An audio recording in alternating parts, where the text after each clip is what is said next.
What's up, everyone? Welcome to my corner of the internet.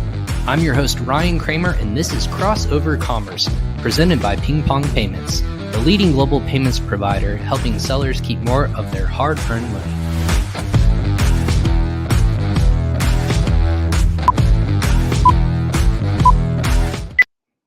Hey everyone, what's up? I'm Ryan Cramer, and welcome to another episode of Crossover Commerce. I'm your host, Ryan Cramer, and this is my corner of the internet where I bring the best and brightest in the Amazon and e-commerce space. What does that mean to you, the listener? Well, if you're new to the podcast, this is where I bring on people and experts in the Amazon and e-commerce space who have walked the walk and they're talking the talk. So those are people who are thought leaders, service providers, sellers, businesses who are helping others grow their own business. It can be a starter. You can be a starter and get a lot of information for this, or you can be an expert international expansion company looking to dominate the next marketplace. This is going to be a podcast for you. Get valuable information that you can apply today towards your business, but also just understand what's going on in the world. I call it social listening. There's a lot going on in the Amazon and the e-commerce world around us that there's no place that you can possibly learn everything. Maybe here. But a lot of my guests are always bringing on great insights, great tactics, and information. We're just having a general and natural conversation. So if you're new, this is a live podcast. So if you're listening on Facebook, LinkedIn, YouTube, or Twitter, welcome. We'd appreciate you guys tuning in for a little bit. Again, we know everyone as an entrepreneur is busy in their work. So if you're tuning into this for a little bit of time, we appreciate you spending time, again, my corner of the internet, as I like to call it, with my friends of the show, as I like to say as well. But if you have some questions, or if you want to ask, want to pick our brain for myself or our guest, if we have multiple guests on every podcast, feel free to put so in the comment section below. It's really easy to do. If you're watching live, just type it in, your question, say hello, where you're listening from, what questions you might have about our topics, about something just for clarification. The world is your oyster. So we like to make sure we get people's engagement as well, if that's up to you, or if you're just a passive listener, or you're listening to this on your favorite podcast destination, downloading it on Apple Podcasts, Spotify, Google Podcasts, Stitcher, wherever you might listen to your podcast. This is the podcast that we appreciate you downloading and being an active listener for us. This is episode 244 of my corner of my show. So we have a lot of great content out there. So first and foremost, want to get it out of the way before we get into the weeds of it. Thank you, Ping Pong Payments, presenting sponsor of this podcast. Ping Pong is helping sellers keep more of their hard-earned money. You know the drill. If it's saving time, money, and effort that you're looking for, especially in a world where prices are skyrocketing. I don't know about you guys, but I live in Indiana, and gas prices, I think, were up to $4.20, something crazy like that, the other day. I work from home, so I don't travel as much. But if you're a person who's traveling around, or you're getting pinched in your business, prices for containers are going up, goods, materials, even people are getting more expensive. If you're looking for ways to put more money back to your bottom line, especially in a world where margins are super thin in e-commerce, you want to make sure that you're saving money where you can. And if it's paying out suppliers, manufacturers, distributors, VAs, whomever, in terms of international commerce, make sure you check out Ping Pong Payments and sign up for free today. Make sure you put more money back to your bottom line and save all the headache for going to your local bank and making those international transfers. It's free to use. Just go to usa.pingpongx.com/podcast. And it's free to sign up. Like I said, just mention Crossover Commerce for all of our past episodes. And if you're listening us to it today, just mention the episode and they'll make sure they pass it on to me as well. Enough about me, enough about ping pong, which we love ping pong. But I I start every show with me saying, an introduction of every guest. And sometimes I feel like I get myself into a trouble on social media. I'm not sure if you guys feel the same way. If you make a comment, you go back and forth with people, someone you may not know, someone you might know, you unfriend each other and no one's the wiser, or no one cares, and people walk away. However, there's a few special gems in the world I consider people who back up what they say, and I actually appreciate it. People where I engage with. I love thought leaders. I love to engage and, tell them my point of view, or if I just listen and think that they're posting something that's very valuable, insightful, helpful to a community, I also make recognition of that too. But be careful out there. I will say, there's a warning. If you poke the bear, don't make sure you follow up with that. So I invited this guest actually on today, jokingly on a post with a podcast of good content out there. And here we are today. He was awesome enough to come on. I'm really curious about his business. And obviously, it fits this podcast really well. We're going to be talking about cross-border retail and the future of e-commerce today. His name is Levi Reed, and he's with Eunimart. Levi, I'm going to go bring you in. Thank you so much for hopping on Crossover Commerce today, man. Oh, I'm going to unmute you real quick.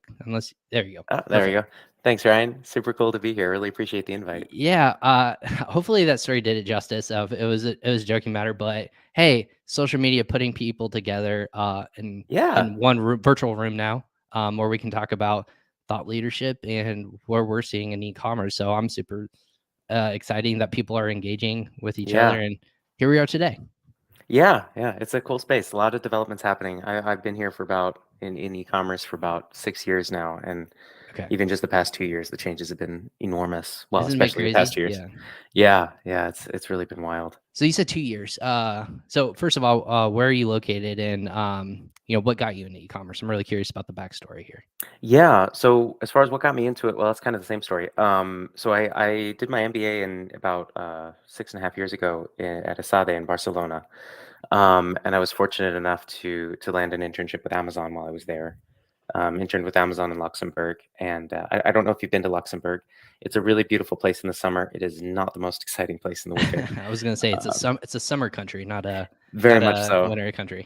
Yeah. And great benefits if you've got a family and everything. But I don't have kids personally. And I really decided at that point I wanted to move back to the States. So I argued with Amazon a little bit and got them to move my offer back to the US. So I moved out here to Seattle, where I still am. Okay, Joined the company full time for just under 5 years. And then after leaving, I'm fully remote now as well, work from home. But I love this area, so my partner and I decided to stay put here. that's amazing. Well, hey, congrats on starting a new business, but you got with Amazon Thanks. directly. So Yeah. what were you doing before Amazon? Like you said, you were interning, or there was some sort of Amazon's not just something you can just walk in and you're like you apply. Yeah. They're hiring like every day. I mean, they still are now, but you Right. can't just get a white collar job without some sort of background experience. What was that before Yeah. Amazon? So prior to Amazon, I had about, let me think, about 4 or 5 years of professional experience, I think, before my MBA. So I actually got my first job was actually in the wine industry. Really? So right out of college. So I graduated into the middle of the 2008 recession, which I don't recommend. It's a very bad idea. Bad Um, timing.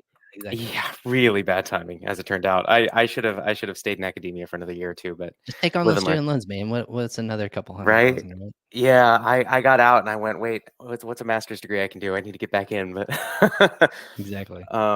so did the rounds, some food service, cafe work, stuff like that, which I'm really glad I did. Honestly, I think working in food service for a little bit, even just as an amateur, is it gives you such a great perspective on work and respect for people in some of those very challenging kinds of jobs in retail and in food service. But um, I love hiring folks from those industries now, honestly, because people, the kinds of people you find who have kind of cut their teeth in that space are just another caliber, honestly. They put up with a Um, lot of crap, to be honest. Like, yeah, that's what I but always say is they deal with yes, a lot. they deal with a lot, so the tolerance is very high. But you often find folks who are just so good at really elegantly handling, interpersonal conflict, difficult situations. It's really impressive. School teachers are another group. There's a lot of teachers I've noticed moving into tech right now, and it's just this wealth of skills, and often I think they're overlooked by larger companies because some of these larger companies are really just looking for profiles that fit a box, Mhm. and someone coming from an education background frequently doesn't. But I tell you what, you want the best customer success manager you've ever hired, look for a school teacher, seriously, Yeah. a They know former what's important. educator. I was gonna say they know what's important and what actually needs to be dealt with instead of Hmm.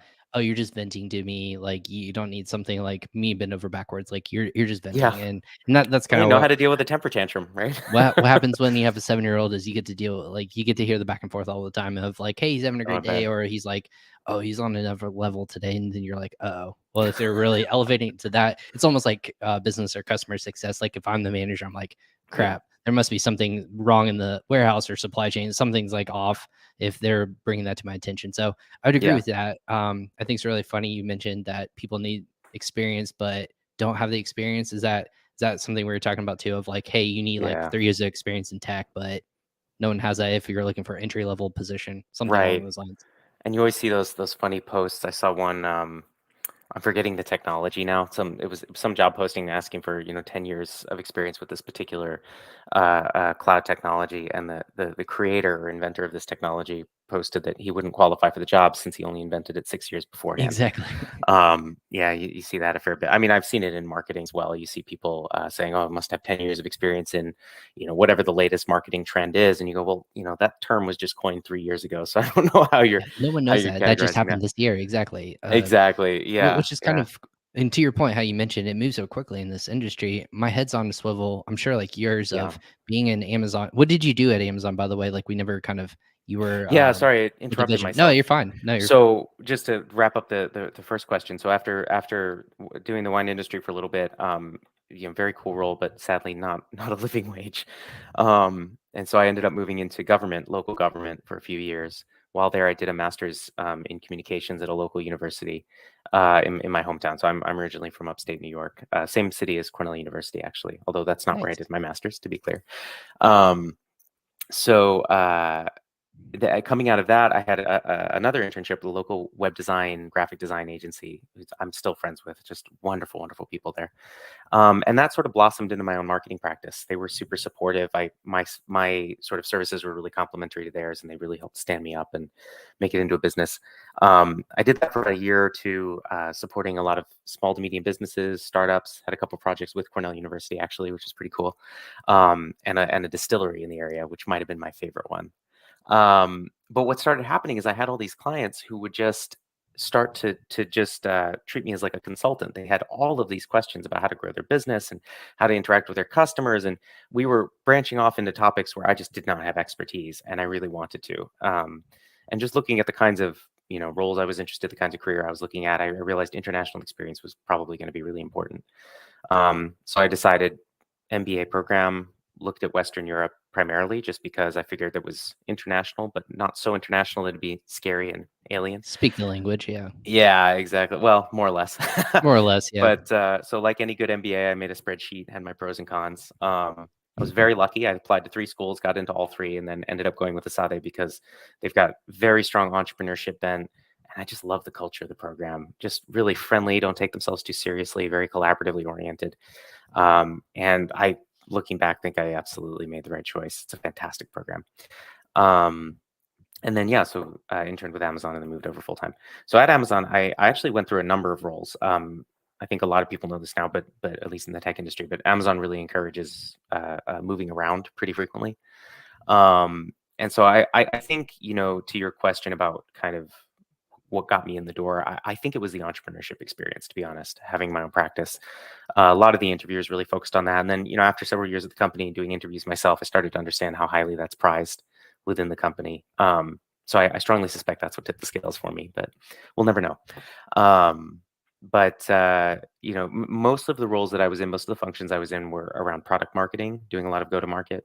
I was the first marketing hire for Amazon Lending, so to the fintech point that you Very were cool. mentioning earlier. Yeah, that was fun. I have a strong interest, if not aptitude, for fintech, so it was a fun experience. My longest stint was running go to market, leading the product marketing side of go to market for Echo devices on the platform. That was a really fun role, great organization, and just really cool to see how a huge organization thinks about going to market from a marketing point of view, and how we interface across the different functional areas. It's also one of the very few teams at Amazon that actually has a dedicated UX team and an entire creative and design org fully assigned to it. And as a marketer, that just feels like an almost impossible luxury after a couple of years at Exactly. Amazon, just kind of figuring it out yourself. Well, with that in that context too, I read the book Working Backwards most Mm, recently, and it kind of gave a really cool insight on the development of. It was a completely different mind shift of instead of building out the marketplace ecosystem, building out product ecosystem, which is completely different in that yeah, capacity of, yeah, hey, you're dealing with different entities, like you own it, like what are you investing in, not make it feel cheap, all these different capacities, and like you said with yeah, Echo devices, their technology to an extent, it can outlast, or it's constantly evolving. So you want something that will last a while, but also have space where it's, you can upgrade, or you can, Yeah. download new software instead of just new hardware, things like that. Where Yeah. with the Kindle, like how that came out about, it was years upon years of research, because iPads were coming out, everything along those lines, and then it was the phone. Gosh, I'm gonna blank on this. It was like the The Fire Fire phone, Phone. not the Fire phone. Yeah, exactly. Yeah. And that was a big like whiff, because it was very Mhm. expensive and whatnot. So working in the product world at Amazon, completely different, I can imagine, than Yeah. marketplaces and support and things like that. Yeah, yeah. But the thing is, a lot of the folks, the most successful folks, especially in marketing spaces, in the devices organization, were actually coming from the consumer organization. In Right. fact, there were a couple roles in particular that were really like former roles that were really overrepresented in devices, and it was just because of having that site merchandising experience and having close expertise with kind of the guts of the Amazon software on the back end for managing detail pages and managing the customer experience. And some of these are the same experience that a seller might have as they're building out their detail page, and others are kind of unique to the company. None of them are user friendly, so having folks who are already familiar with them and know all the weird little tricks and workarounds and whatnot can be super helpful. But one of the really cool things about that role, honestly, was a lot of the different well, maybe I shouldn't say a lot, but there are many different, features and functions and widgets and whatnot on detail pages that are available to everyone that were originally invented within devices, tested and optimized there, tried out on a product. And when we saw that, hey, this actually works, it drives sales, it creates a better customer experience, they were productized and rolled out to the entire company. And so kind of being at that forefront and actually being one of the people getting to make the decision about, whether we build this feature or that feature and why and how it looks and what the user experience is like, that's a very cool experience. And it's really, as a marketer, cutting my teeth as basically a copywriter when I first got started, getting to see work I've done up on, as one of my managers called it, some of the most valuable digital real estate in existence is a little overwhelming, to be honest with I you. bet. Very cool experience. Well, with that being said, you probably had your hand in so many different cool projects and, Yeah. and different things that you probably still see today that shaped even future growth on Amazon, which is really, Yeah. really cool to see. I know in the space on the outside world, a lot of people, are constantly fighting, trying to get like notoriety or try to get into it, for people to say like, hey, listen to us. We're trying to help you, having that back and forth between everything. But while you're there, you're kind of like in this really cool position of know the guts of everything. And then what made you change to say like, hey, now is my time to kind of like spread my wings, do something else? Like what Yeah. intrigued you, or what like say I'd never want to do that again. Maybe let's pivot and go to a different direction. What was that Yeah. kind of moment for you?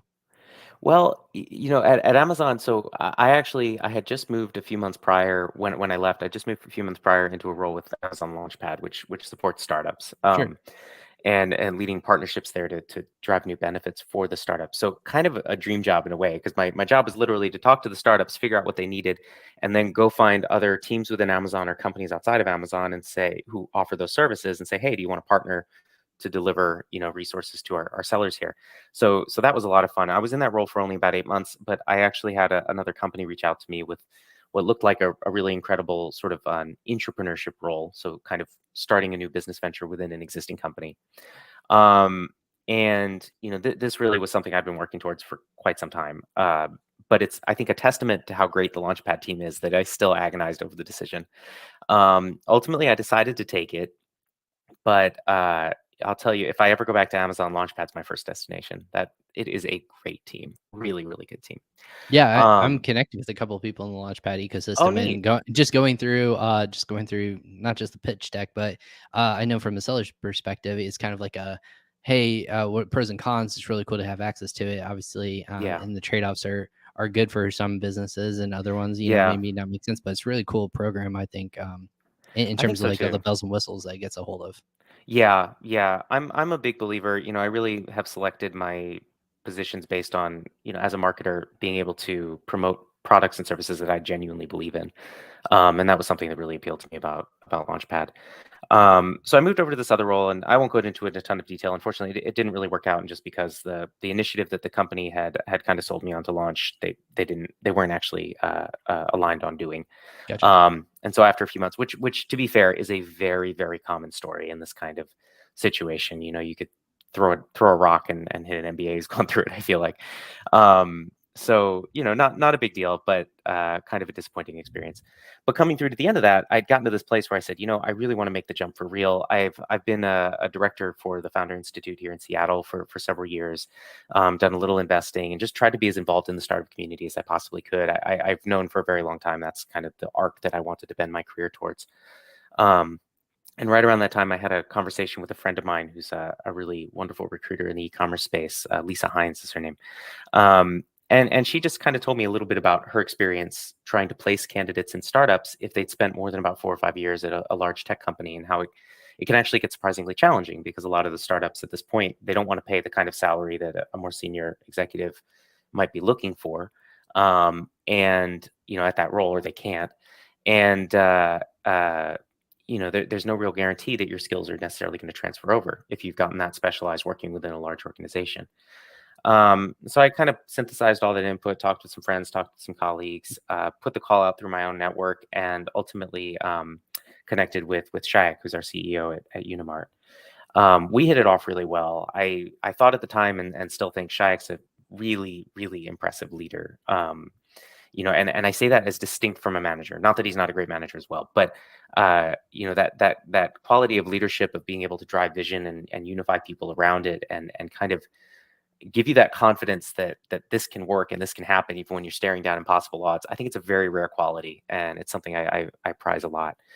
So I decided to join the company. So I joined Unimart as more of what I call a late co-founder. The company had essentially gone through a pretty dramatic overhaul in early 2021. So a few months later, I connected with them, started working with them informally as they were going through Techstars in LA, and just really came to believe pretty fully in the vision, the team, the product. And so I joined formally in October, and been here ever since. And basically, I'm leading go-to-market for the U.S. business. That's So amazing. yeah, it's been quite an experience. The company was originally founded in India, and then we re-domiciled in 2021 to the US, and that's right about when I joined. So we're officially a US company now, and now focused on building out our US customer base. We've got a pretty substantial customer base throughout Southeast Asia, India, and the Middle East. Some really strong partnerships out there with companies like HSBC and FedEx, which is very exciting. So now we're really looking to kind of take that international expertise and build out here as well. Well, you're speaking to the right audience, because everyone here, especially myself, loves talking international and Awesome. and brands and how you grow. Again, Amazon, I always want to say this and point it out, piece of the whole pie. Yeah. It's a big piece, but there's a lot out there, and there's a lot. You go to Yes. your website, there's so much more where business can happen. If it's tied to retail, it's tied to Yep. different marketplaces. Adding up across the board can be a significant portion of your business. And I think, Exactly. yeah. And that's So why we talk about delivering organic growth with Unimart, because there are so many wonderful companies out there that are optimizing paid spend, and sometimes they're really specialized, sometimes it's really broad, right? There's some that just do PPC on Amazon, and some that do any kind of performance marketing for you. Um, and I talk with folks, for example, PackView, which was founded by ex-Amazon advertising yep, folks. I So know I did a Melissa, and I know the team very well. yeah, Yep. that's awesome. So Melissa and I never overlapped. I was at Amazon Ads, but I worked on some projects she did afterwards. And then when I found out that, about PackView and that she was the founder, that was pretty cool. But PackView is amazing. Helium 10, who they're part of, is amazing. You look at some of the statistics these guys are on what the results these guys are driving. It's just phenomenal, right? But the thing is, you look at those, and there's great resources there for sellers, but there's not really a lot for organic growth. And what we're seeing is this trend towards omnichannel that's been accelerated by the pandemic. As I'm sure we're seeing a huge shift towards cross-border, and a huge shift towards e-commerce in the overall retail mix. So you've got e-commerce projected to be well over half of all retail within the next few years. You've got cross-border projected to be well over half of all e-commerce within the next few years. And then you have this drive towards omnichannel, as we're increasingly seeing customers, and these numbers spiked during the pandemic, customers who are saying that they are increasingly likely to look at a product online and buy it in the store, and also that they're increasingly likely to look at a product in the store and buy it online. So you have this kind of cross experience. And you've got companies like Walmart, for example, that are doing some really cool things in this space and really trying to integrate all of their properties together. to make it as seamless as possible, right, across their channels. But the problem that we're still seeing, and Amazon, I think, is very clued into this and driving the next wave with the Buy with Prime launch, but these solutions are all still siloed, right? So, Amazon's properties are within the Amazon ecosystem. If you're on Shopify, those resources aren't necessarily going to help you. Right. And what sellers are increasingly seeing is that doesn't work for them. You get outside of the US and that Amazon Shopify duopoly of e-commerce, it's no longer true. If you really want to be approaching the largest number of customers, you probably need to be on other marketplaces. Um, but the tech stack required to do that, and the level of integrations and the level of human resources, the time required to build and maintain something like that is astronomical. And so what we're seeing when we talk to brands is they get around to that 1 to 2 million in revenue mark. They start exploring internationally. I'm speaking about US brands specifically. Yeah, of course. Um, they start to explore internationally. They may be in Canada, they may be shipping to Australia, New Zealand, but probably don't have a defined presence there, and they may be Mhm. exploring the UK. And they're going, hey, we want to look at Southeast Asia, we want to look at Latin America, we want to move to Germany, the largest e-commerce market in the EU, and we just do not have the resources. We've got 10 people on the team. We can't integrate this. We're already struggling. And that's really the solution that we're trying to deliver is a platform that makes it very, very simple to accommodate those kinds of challenges and be able to grow organically in a simple, fast, easy, and profitable way. Gotcha. So you saw the gap in how to make it organic. Is it, would you consider yourself like a service or software? What's kind of like the, Software, okay. yeah. Tech platform, it's a software. But from a solution perspective, what we're trying to do is, yeah, deliver organic growth. And that's really the goal here.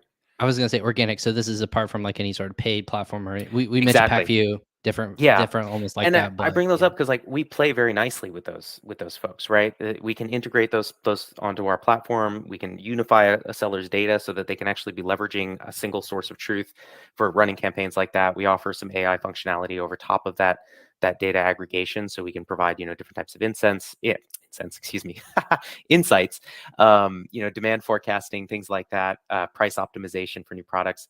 We're just kind of looking at it and saying, what does a seller need to make moving to a new country, a new channel of sales easy as possible? And let's figure out how we solve that problem. absolutely. You're speaking to my heart, man. And this is what every conversation I have of they have to bring in a panel of, I feel like a very similar group of people of there's localization, there's shipping logistics, there's tax and either I'm trying to think of the just tax and compliance and different Yeah, GST and VAT and absolutely. localization for us is finance because if you're receiving in different currencies, it definitely makes sense of Yeah. because in Amazon's ecosystem, as you know, there's the ACCS program, the Amazon Currency Converter ecosystem, Mhm. still very high. They don't want to have to deal with like they're not a bank, they don't have to go through Right. compliance, but there's solutions out there that offset that those kinds of things. So finding those stacks, like you said, of making sure Exactly. everything works together Yeah. efficiently. And So yeah, you've got everything from the tech stack. You've got the try to place. We had one potential customer we were talking to. They're based in Vietnam. They sell both B2B and B2C, essentially biodegradable disposable flatware. Really cool products, actually. And they said to us in the space of I was taking notes on this like customer discovery call while Shayak was talking with them. And within the space of about 4 or 5 minutes in describing their situation, they said they could not find a single platform that would unify all of their software operations across North America, Europe, and Southeast Asia. And they said the best they could do would be two platforms, in most cases three, to bring all of those things there's always together. a missing hole or something like that. Yeah, Exactly. That because it's just one thing can be enough to derail the entire project for a seller, right? If your 3PL can't be integrated, everything else might be fine, but that's enough to derail it. But the thing that really stood out to me is in those 4 minutes, they used the phrase "it's a nightmare" to describe the situation 4 times. And that to me as a marketer, I look at that and I go, "Oh, we found a pain point," right? yeah. Well, you're talking about having to overcome, talking about sales and marketing. Like I've come from both. Overcoming objections is 100%. This is the space where I feel like ping pong has, and I'm sure you guys have as well in the past couple of years.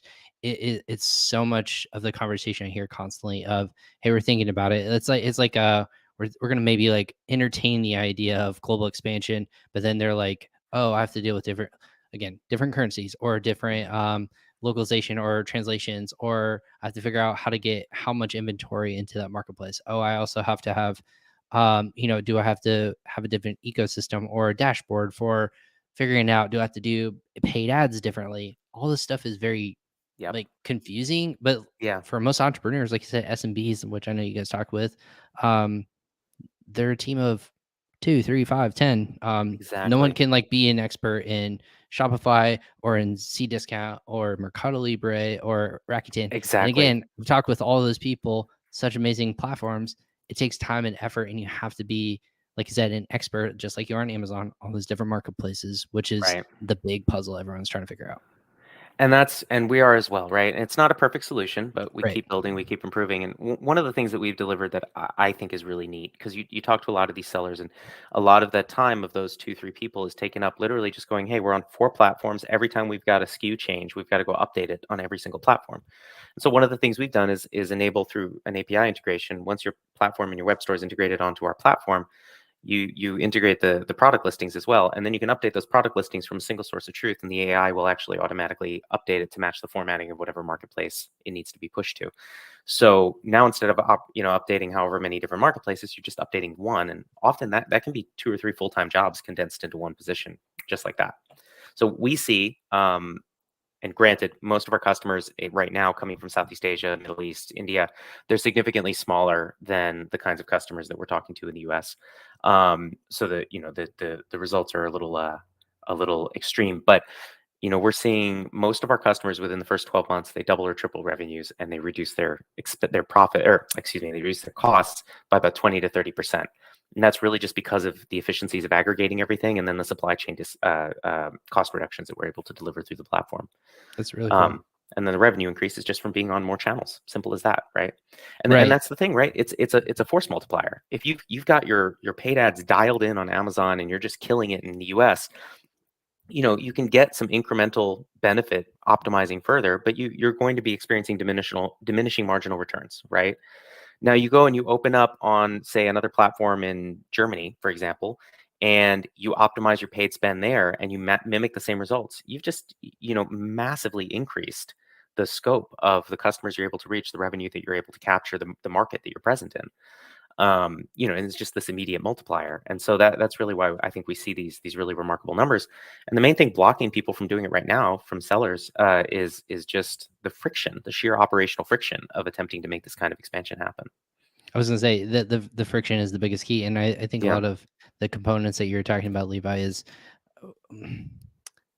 when you look at it internationally. Again, the ease of use is the biggest thing. Of is it going to effectively like not disrupt my business how it currently is? And I think people really kind of associate, oh, I have to do exact same thing of whether it's investment in inventory, logistics, or paid ad spend or anything like that. And every single marketplace I open up to, it's almost like a one-to-one. It's never a piecemeal or a they're adding up. 5% of my business can come from Canada, 3% can come from Germany, Mhm. 10% can come from Australia, whatever it looks like. A lot of people think it's like, oh, whatever Amazon is, I have to double it for it to be worthwhile in my head. I think it's a psychology thing of, for it to be Yeah. worthwhile, I must double, if not make a significant portion and invest my time into it. And I think that's what a lot of people are trying to having difficulty overcome of. What is Interesting. that? What is that notion of making it worthwhile to Yeah. like invest and kind of learn and grow? And again, time is Sure. everything in this business. What do I want to invest in? And if is it the right play for me? So that being said, I know I have these conversations all day long and I love having them. What about you guys? Like where are the pain points? Like where are people coming from and where they're trying to go to? Like I guess Yeah. are they coming from Amazon going to somewhere else? Or are they coming from Oh, great Shopify to question. Amazon? Like what's that roadmap for a lot of people you see? Yeah. So it's a pretty typical pattern that we see, and obviously there's exceptions for different verticals. If you're Sure. making some really high-end artisanal handmade products, you're probably starting on Etsy, and that's just going to be a Of bit of course. a different journey there. But for the majority that we're talking to, so we have been talking to a lot of companies here in the U.S. that I would say are very roughly anywhere from about 1 to 10 million in revenue right now.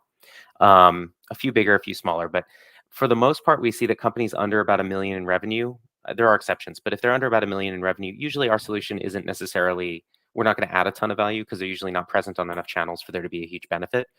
If they're planning to expand, it could make sense to onboard with us so they're ready to go earlier, but we're not really talking to them as much. So anyway, Sure. 1 to 10 million roughly. So what we typically see, especially on the earlier end of that, or the lower end of that spectrum, fast growing e-commerce companies, often they're seeing a lot of success. They've got a shop built on Shopify, their own web store, and then they usually have an Amazon store, which they may or may not have invested heavily in. Typically they're selling through the US. They may or may not be selling in Mexico, but Canada is definitely a more popular one. Usually if you're closer to the 1 million mark, they're maybe selling in Canada just by enabling Canadian customers to purchase from the US site and ship Great. over. If For they're North American remote fulfillment. Yeah. Exactly, yeah. Because a lot of these folks, they've got a warehouse in New York, so it's very easy to fulfill that way. And in some cases, they'll have a warehouse in Vancouver anyway, or in that area. As they get a little larger, they usually will set up maybe an Amazon.ca presence is pretty common and continue fulfilling from their US Shopify site for Canadian customers. Typically right around that point, so now we're talking about the 2 to 3 million mark, they're also fulfilling in Australia, New Zealand. But often, again, from a US-based website, they're simply enabling shipping there. As they start to expand, they're going to be looking at Amazon typically in Australia and New Zealand, and they're probably going to start to look at Amazon in the UK. Right about this point, it's going to start to set in, and now we're talking about maybe anywhere from 2 to 5 million, depending on the growth pattern of the business. And right about this point, they're going to start going, "Oh crap, this is taking up a lot of time. It's difficult to move forward." And now, as we move out of these countries, we're going to have to start thinking about translation. And if we want to start seriously growing our presence in these countries, we need to start looking for 3PLs that can locally fulfill, and probably warehousing as well, unless we want to be completely married to the Amazon ecosystem. And many brands don't, and I'm not knocking Amazon here at all, but that diversification is a good idea for a whole bunch of reasons. Um, not least of which is just platform risk, right? You don't want an incorrect fraud action against your brand to knock you out for 2 days and Amazon's everything you've got, right? That's catastrophic. We saw in 2020. Don't worry. There's a lot Ooh, of brands and businesses that we saw shut down because they couldn't even get inventory into warehousing. Whereas the pandemic started, exactly. if you get shut down and for any reason, Yep. one way or another, it's catastrophic. And I think a lot of people Yeah. reset themselves as I need something as a backup plan, or I need multiple Exactly. plays in resources. Exactly. Or you even have a situation where you've got a bit of a supply chain disruption and it causes you to lose the buy box on your product, right? That alone can be catastrophic. And that's Amazon does not see that as a problem. Understandably, they're focused on the customer. If you can get the same product to them at a better price faster, they're going to highlight you, right? But that's obviously a huge problem for a brand that's relying heavily on that channel. My first role with Amazon was as a category merchant manager for 3P and media, and enforcement was a huge part of what I did. And so a lot of what I had to see every day was some of my biggest sellers getting incorrectly actioned against for one reason or another. In some cases, hostile action by other sellers purchasing their product and then claiming it was counterfeit or fraudulent to get them blocked for a few days. Um, and it's heartbreaking sometimes. You're talking to these businesses, they're doing a couple $100,000 a year. It's their family business. They're supporting a family on it. And they go, "Oh crap, Amazon just shut me down." And they're too small to get any kind of real attention. Um, so I always tell sellers, make sure you're diversified. Like be on a few different platforms just for your own safety, especially if this isn't just a side project. If this is your whole business. Um, I went off on a tangent. I forgot where I was. I'm No, sorry. those are beautiful tangents, and I just want to, yeah, I'm here listening because it's like I have an echo here that it's finally got back into this corner of the internet. Like I said, I jokingly say we're shouting as loud as we can that the diversification, but also just like smart growth can happen. A lot of people are trying to find that next like.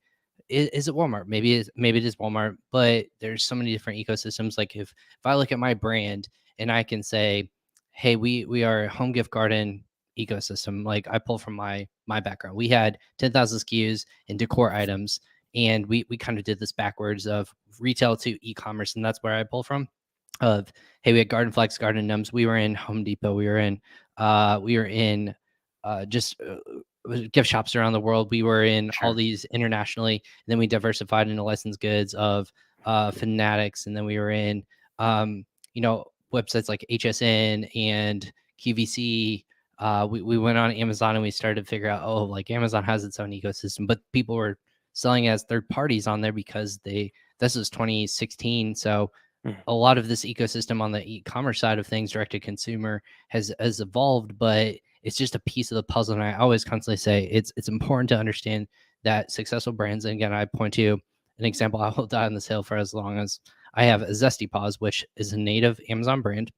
If you're not familiar with them, everyone Google them or look them up. The press release, they were acquired for $650+ million Wow. for a company in I want to say China.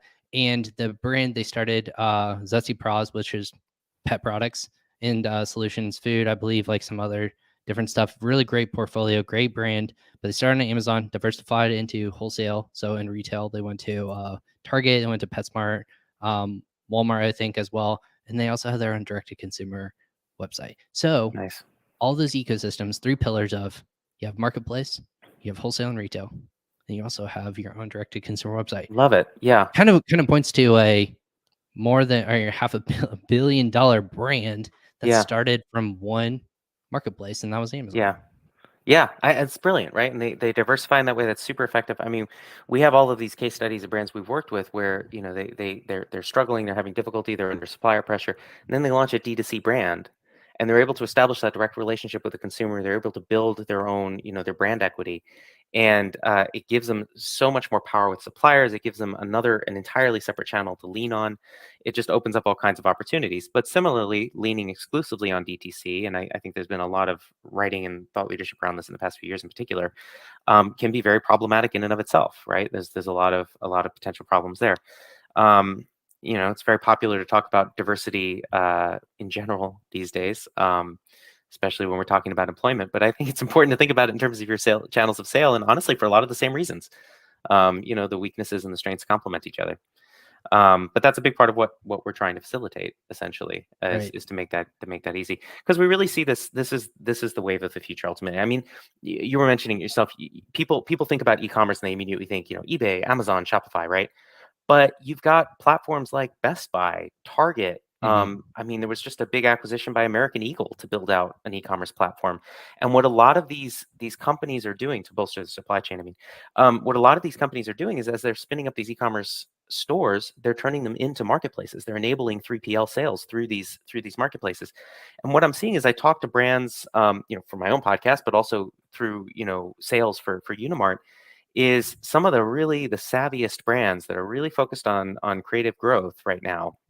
They are exploring organic growth, and they're doing it by taking advantage of these 3PL opportunities. They're getting into Home Depot, into Target, into Best Buy, as appropriate to their vertical, and they're maximizing their play in each of these spaces. They're testing it out intelligently, and then they're optimizing the ones that they decide to invest in. And they're seeing a lot of success from this, which makes a ton of sense. Honestly, if you're selling home goods products, you're competing with a lot of people on Amazon. You're competing for a lot of traffic, but you're building a presence. You're still getting traffic, presumably, and you have a trust element, right? Because you're on Amazon, and people trust the Amazon ecosystem. But then you go to like a Home Depot or something with that product, and you're still part of an established marketplace and a brand that people trust, but you've got this way more specialized niche of customers, right? Who are there on a different shopping pattern, looking for something different. Your competition is completely different. And I think there's well, I don't need to say I think. I mean, there's hard data to back this up. There's huge opportunity in taking an approach like that and really looking at a multi-channel strategy. What if everyone's listening to this and are like, what's the data to back it up? Again, e-commerce represents, we said it's eventually going to represent half of commerce and retail.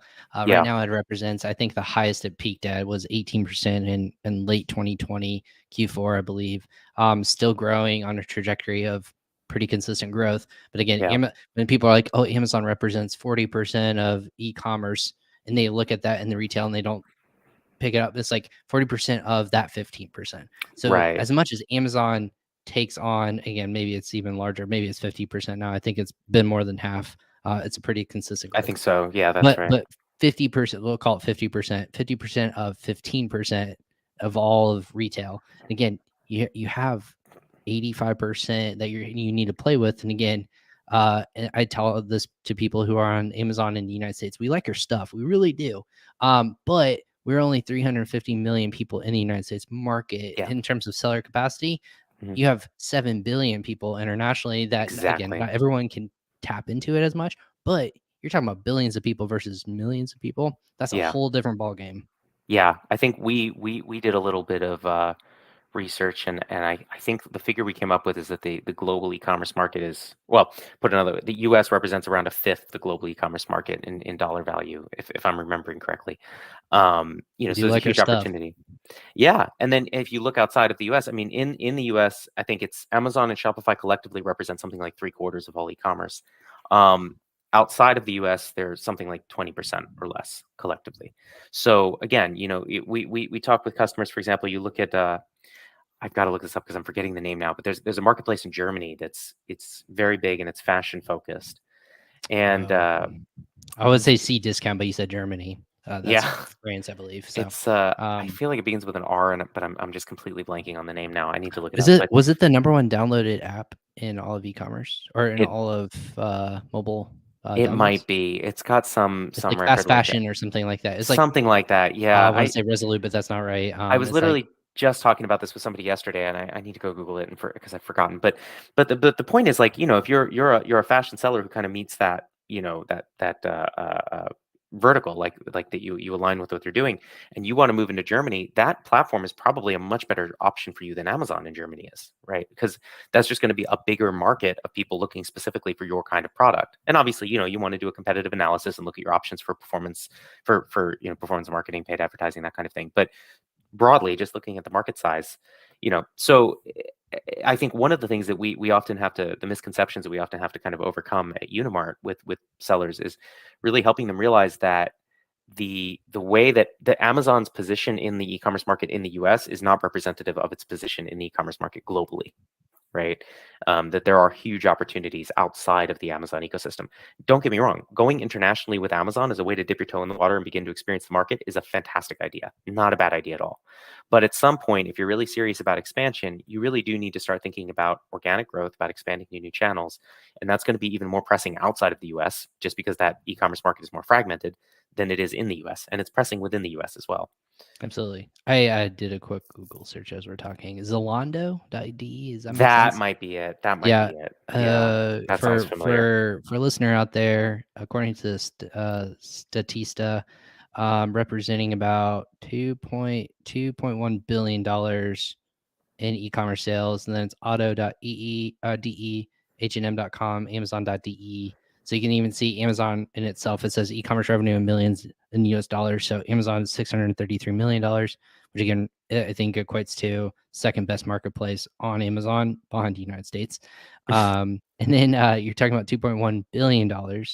And this is just top online stores and fashion segment in Germany in 2020. So There you go. I'm sure that's even grown Yeah, since then. So those numbers have changed a lot since 2020. I'm sure. I remember talking to a manager at Amazon years ago who was telling me about how successful the market was in Germany. It was one of the first markets Amazon launched, and apparently the reason believed for this is that I didn't know this, but apparently it's been very common in Germany for decades to have to order products by mail. And so the customers there were uniquely comfortable with the idea of e-commerce and embraced it very, very quickly.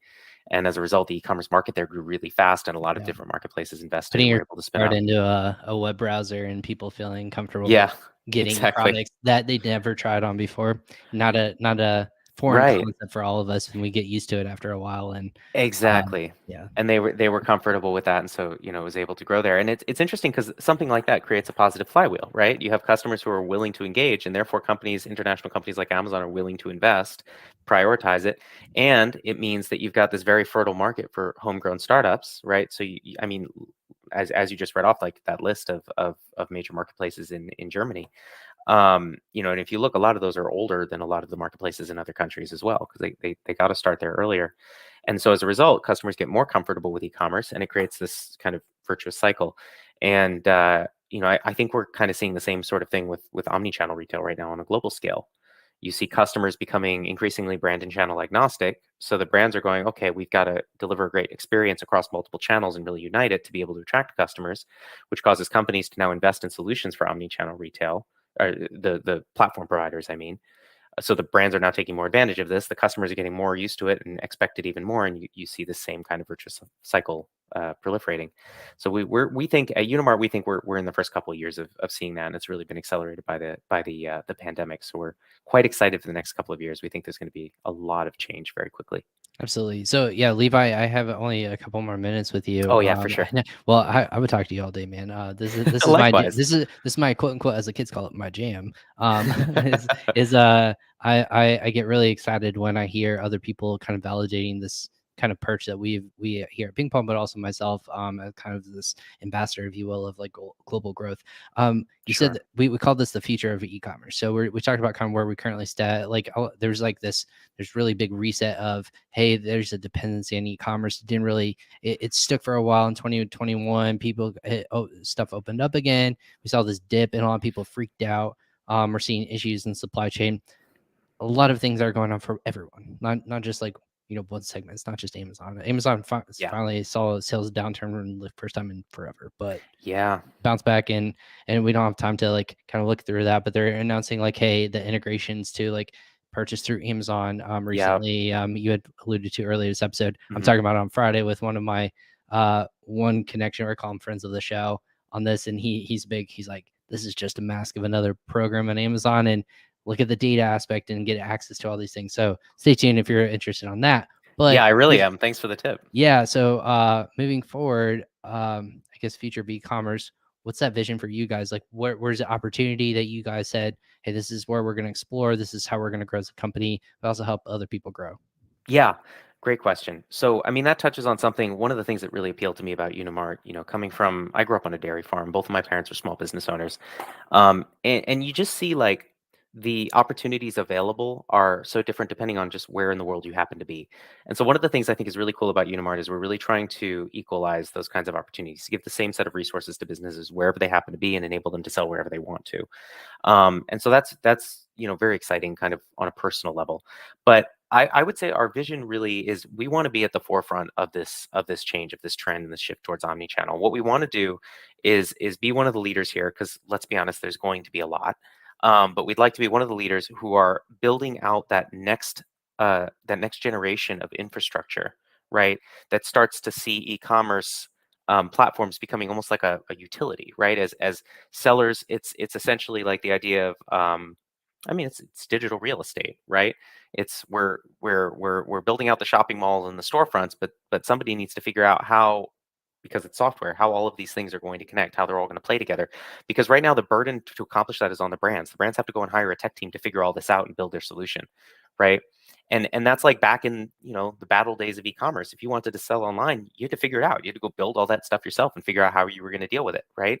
But then you had companies like Amazon pop up and eBay, and then you have for marketplace, and then you have Shopify come up that says, hey, you want a headless store in a box? Here you go, right? And the next step, really, I think, is going to be, we think, I should say, is going to be building out the infrastructure to enable a similar seamless kind of experience for anyone with a product to be able to sell and to be able to do it across whatever channels they want, wherever they want, and really breaking down these kinds of unnecessary technological barriers. And I say unnecessary because they're essentially just a reality of where the tech is at. It's not, not due to anything deeper than that in most cases. I mean, you have customs and whatnot, but that's easier to get around than you would think and easier to resolve than you might think. It's really the technical barrier and the time barrier for maintaining all these different stores that's really the problem for a lot of sellers. And so that's really where we want to be. We want to be kind of leveling that playing field, integrating these different solutions, and being kind of a background player in setting the stage to enable this kind of really seamless cross-border omni-channel commerce. I love that. That's really cool to hear, and I think I'm rooting for you guys. And I put Thanks. it in the comment section again for those on YouTube and Facebook. Again, check out Unimart. I'm assuming if people want to learn more or connect with you, best way to do that, go through Unimart, or how do you want them to connect with you, Levi? Go through Unimart. Reach out to me on LinkedIn. It's Levi Reed. Should be pretty easy to find. My email is levi.reed@unimart.com. Honestly, anything and everything. I have calls with sellers all the time where in the first 5 minutes we realize Unimart's not the right solution for them, and then we spend the next 40 minutes talking about great Amazon strategy. I love these conversations. There's a reason I'm here. I love talking about this stuff. You could call me up and say, hey, I need advice on my Amazon store. I have no interest in Unimart. Let's have a chat. I don't care. It's totally fine. So yeah, Free like like advice. like you were saying, Ryan, it's just fun to talk about. Like I nerd out about this stuff, and my partner's tired of hearing about it. So That's why they brought you on board. But hey, someone's got to do it, right? If it's not them, it's you. So hey, it's well, fine with thank you so me. much. Well, hey, like I said, I mentioned to everyone that they become friends of the show after they make an hour with me. This one flew by for me, so I appreciate it. I think Likewise. it's super cool what you guys are doing. I'll have to poke more people on LinkedIn that poke fun back at me. So maybe it'll be as cool as probably not as cool as you, but hey, this is super insightful and thoughtful. And thank you for your time today on Crossover Course. Likewise. We'll definitely have to have you on here in the future as new That'd be amazing. stuff comes develops. You have a podcast too, correct? You mentioned that as well. Yeah, so I'm just about. I've got a few backlogged episodes. I've been figuring out how to do video editing. To be totally honest, that's what's holding things up. But yeah, so we're calling it the e-commerce expert series. There's a couple blogs up on the website. I'm going to be actually building out a microsite to house it separately in the near future. And yeah, first video will be dropping actually a little bit later this week. I had a wonderful conversation with one of my favorite Launchpad brands. They're called Sustainable Glam. So we'll be dropping that and just talking about their experience, how they went from a failed Indiegogo campaign to top 25 on Amazon, which is pretty impressive by any metric. Failed Indiegogo. Come on, guys. Yeah, it's incredible. And I actually use their products myself. It's a big part of why I reached out to them to talk in the first place, because I love their stuff. But yeah, super cool brand. Just kind of did everything the opposite of what you're supposed to do, and they're finding crazy success, which I think is so neat. So it's a really fun conversation because Javier just kind of walked me through everything he did, his thinking behind it, and how they got to where they're at today. So I'm really excited about that one. Well, and we got some other cool ones coming up after. We'll definitely have to check it out. I love just good content. I was fortunate enough to speaking at a couple different people, podcasts that was tagged in today from Prosper Show. Carbon 6 is another software company, really cool stuff that they're doing. But then also Isabel Ritz of Momentum Commerce, who has a Russian-based seller Momentum community. Commerce. I was gonna say, so you should reach out to her. She has lots of. We had her on very recently. Okay. But there's so many cool people on there. But again, if I know you and I love connecting people in this capacity, and it's all done through. It starts with the podcast somehow, one way, shape, or form. People love talking on podcasts, but yeah. Are you guys gonna be at events or traveling or anything like that in person? Yeah, it's to be honest with you, our CEO Shag does a little bit more of that than I do, so I'd have to check with him. I know that we were pretty bummed about missing Shop Talk this year. We just didn't get our act together fast enough. So hoping to do that next year for sure. There's one in Europe, I think, coming up in June. Yeah, they've been messaging me about that. We are not quite at a position where we want to start actively courting the European market just yet. We need some more partnerships built out really to be able to deliver a good solution there. So we're really focused on the US at the moment. But yeah, I'm sure we'll have some coming up. I don't think we have anything firmly on the docket at the moment though. Well, if you guys haven't already, check out and follow Eunimart, follow Levi. I'm connected with him, so now I know when he talks, everyone needs to listen. So, hey man, thanks for hopping on today on Crossover Commerce. Thank you, Ryan. We'll have to have you on again for sure. But love to. If you stick there, we'll catch up a little bit after here if that's cool with you. But yeah, for sure. Just want to wrap up the episode here. But thank you so much for hopping on today. My pleasure. Thanks a lot, Ryan. No problem. And again, thank you guys for hopping on Crossover Commerce today. A couple quick notes as always. I just want to mention next week, if you're in Brooklyn or if in your New York City area, Prosper Show is going on the road with the e-commerce co-op. I am actually one of the presenting table moderators of this event. So if you're talking about different international growth options, I'm one of the facilitators that is going to be there. It's May 12th. It's going to be at Tactical Logistics Solutions in New Jersey. So if you're there, also ASGTG is next week as well. So if you happen to be there, Ping Pong will have a booth. I will be there all week. So if you're in the New York area, starting this Sunday, or I'll say Monday because I'm flying in Monday night.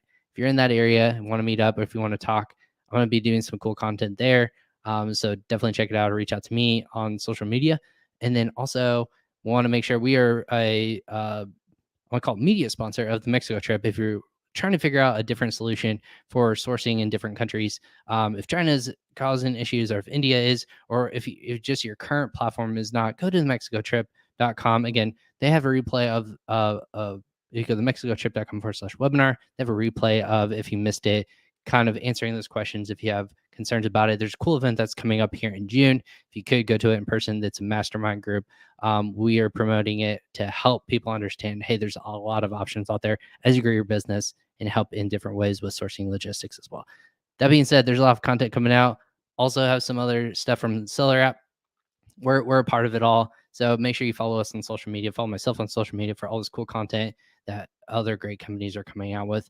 That being said, this has been Crossover Commerce. We're coming live tomorrow as well as Friday. We have lots of great content, 4 episodes total this week. You don't want to miss it.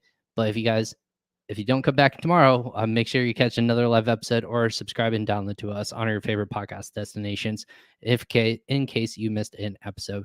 That being said, we'll catch you guys next time on another episode of Crossover Commerce. Take care.